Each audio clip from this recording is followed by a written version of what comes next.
Hay una regla que todo administrador de edificios antiguos aprende tarde o temprano. Nunca preguntes por qué el apartamento 4B ha estado vacío durante 20 años. Yo no la aprendí a tiempo. Mi nombre es Ramiro y durante 8 meses fui el conserje del edificio Alvear. Una construcción de principios del siglo pasado en el centro de la ciudad, con techos altos, escaleras de madera que crujían como huesos viejos y un ascensor que casi nunca funcionaba. Me contrataron porque el conserje anterior había renunciado sin dar explicaciones, dejando solo una nota que decía: no entres al 4º piso después de medianoche. Yo pensé que era una broma de mal gusto, o quizás la paranoia de un hombre solitario que llevaba demasiados años encerrado en ese edificio. Ahora sé que debería haberla tomado como lo que era, una advertencia escrita con la última cordura que le quedaba. El apartamento 4B llevaba 2 décadas cerrado. La dueña, una anciana llamada Herminia, pagaba puntualmente los impuestos y el mantenimiento, pero jamás permitía que nadie entrara. Los vecinos contaban historias distintas según a quien le preguntaras. Unos decían que su hijo había muerto ahí dentro, de una enfermedad rara, y que ella lo había dejado todo intacto como un altar. Otros aseguraban que el hijo nunca había muerto, que seguía viviendo ahí, invisible, alimentándose de lo que la madre le dejaba en la puerta cada domingo por la noche. Yo, como buen escéptico, no le daba crédito a ninguna versión. Hasta que la vi. Fue un martes de octubre, cerca de las 11 de la noche. Yo estaba revisando las cañerías del 3er piso, un trabajo tedioso que me obligaba a subir y bajar con una linterna y una llave inglesa. Al pasar frente a la puerta del 4B escuché algo. Un sonido bajo, como una respiración pesada, arrastrándose contra la madera. Me detuve. Pegué el oído a la puerta, con el corazón latiéndome fuerte, y escuché una voz. Era un susurro, casi imperceptible, pero clarísimo en su mensaje: ayúdame, por favor, ayúdame. Golpeé la puerta con los nudillos. Nadie respondió. Golpeé de nuevo, más fuerte, y grité si había alguien adentro que necesitara ayuda. El silencio que siguió fue absoluto, como si el edificio entero hubiera contenido la respiración. Bajé corriendo a mi cuarto en planta baja y llamé a Herminia, cuyo número tenía anotado para emergencias. Sonó varias veces antes de que contestara con una voz ronca, recién despertada. Le conté lo que había escuchado. Hubo un silencio largo del otro lado de la línea, y después ella dijo algo que se me quedó grabado para siempre. No le respondas nunca, pase lo que pase, no le respondas. Colgó antes de que pudiera preguntar nada más. Los días siguientes intenté concentrarme en mi trabajo, pero no podía dejar de pensar en esa voz. Empecé a investigar por mi cuenta, revisando los archivos viejos del edificio que se guardaban en un sótano húmedo lleno de cajas con papeles amarillentos. Encontré el contrato original del apartamento 4B, firmado en 1998 por un hombre llamado Ernesto Salgado y su esposa Herminia. También encontré un recorte de periódico, doblado con cuidado entre las páginas de un cuaderno de mantenimiento.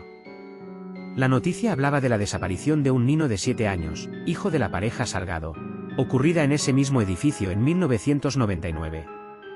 El cuerpo nunca fue hallado.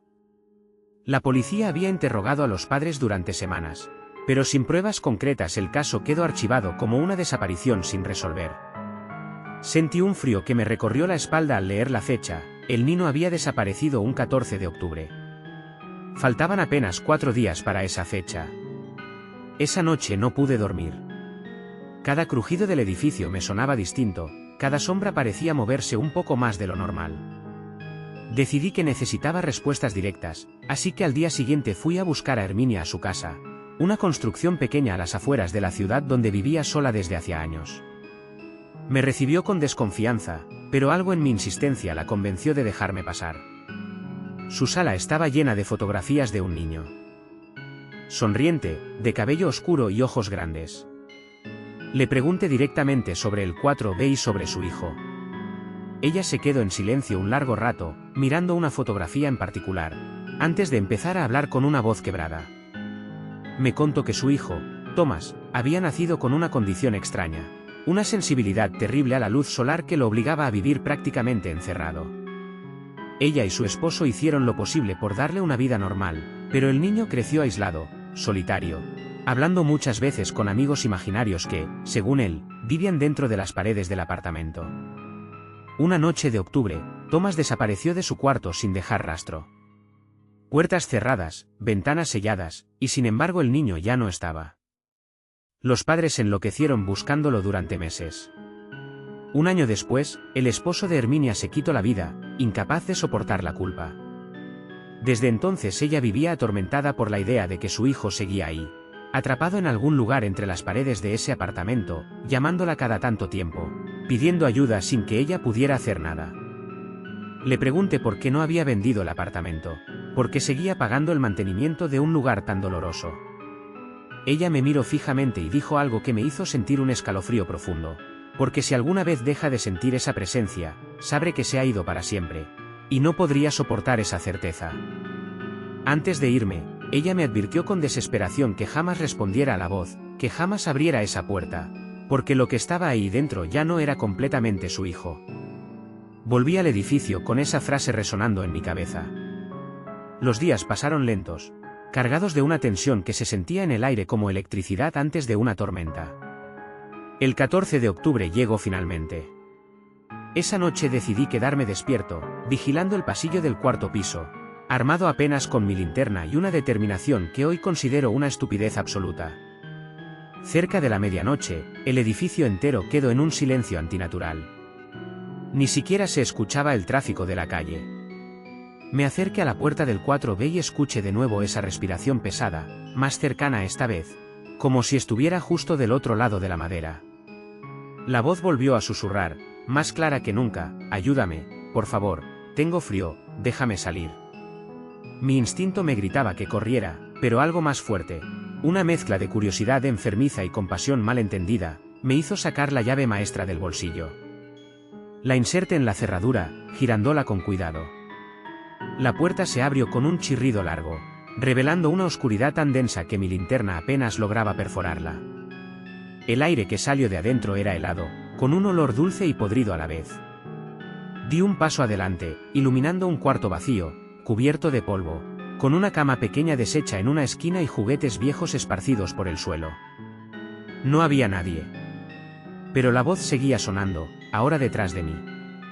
Me di vuelta rápidamente, y ahí, en el umbral de la puerta que yo mismo había abierto, estaba una figura pequeña, la silueta de un niño, con la piel pálida como cera vieja y los ojos completamente negros, sin brillo alguno.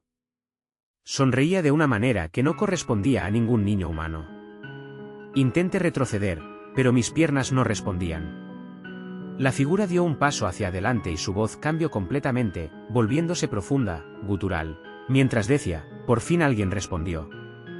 Sentí como si el aire mismo se congelara a mi alrededor. La figura extendió una mano hacia mí, y en ese instante comprendí con una claridad aterradora la verdadera advertencia de Herminia. No era que su hijo estuviera atrapado esperando ser rescatado. Era que aquello dentro del apartamento necesitaba que alguien respondiera, que alguien cruzara esa puerta, para poder finalmente salir. Grité, retrocediendo con torpeza, tropezando contra los juguetes esparcidos por el suelo. La criatura se acercó con una velocidad antinatural, sin que sus pies parecieran tocar realmente el suelo. Logré levantarme y correr hacia la puerta principal del edificio, bajando las escaleras de 2 en 2, sintiendo su respiración helada justo detrás de mi nuca. Al llegar a la planta baja, cerré con violencia la puerta principal, temblando, convencido de que en cualquier momento la madera se astillaría bajo algún golpe sobrenatural. Pero no pasó nada. Solo silencio. Un silencio absoluto que se extendió durante minutos eternos, hasta que finalmente me atreví a mirar hacia las escaleras. No había nada ahí. Renuncié esa misma noche, dejando mis pertenencias en el edificio, sin atreverme siquiera a subir a buscarlas. Nunca volví a ese lugar. Meses después me enteré, por un antiguo vecino, de que Herminia había muerto de un paro cardíaco la misma noche del 14 de octubre, exactamente a la hora en que yo abrí esa puerta. El apartamento 4B fue finalmente vaciado y remodelado por los nuevos dueños del edificio. Dijeron que no encontraron nada extraño ahí dentro, solo polvo y objetos viejos. Pero yo sé lo que vi, y sé lo que sentí esa noche. A veces, en la madrugada, cuando el silencio de mi propio apartamento se vuelve demasiado denso, me despierto con la certeza de escuchar un susurro lejano pidiéndome ayuda. Y aunque cada fibra de mi cuerpo me grita que jamás debo responder, Hay una parte pequeña y oscura de mi mente que se pregunta qué pasaría si finalmente lo hiciera.